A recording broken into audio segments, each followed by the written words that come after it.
સાહેબે 6 મહિનામાંથી એનું મોનિટરિંગ, એના રિપોર્ટ, એના રેકોર્ડ, એનું પરિણામ જોયા પછી દેશભરની અંદર એનું અમલીકરણ થાય એ માટે 15મી તારીખે બનાસકાંઠાના નિયોજક ખાતે આવે.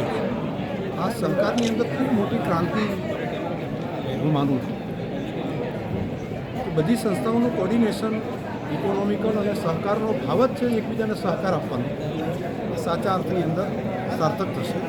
તે સિવાય પણ દેશી નસ્લની ગાય ભેંસનું સંવર્ધન થાય એ માટેનું દેશનું મોટું સેન્ટર એ બનાસની અંદર બનાવવા જઈ રહી છે.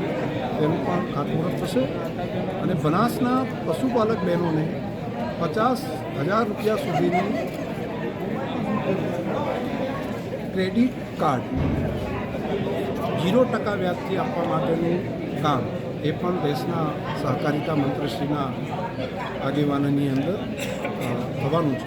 15મી તારીખ બનાસકાંઠા જિલ્લા માટે અને ખાસ કરીને દેશ માટે પણ, રાજ્ય માટે પણ સહકારિતાનો એક નવો અધ્યાય એની શરૂઆત થશે. Thank you.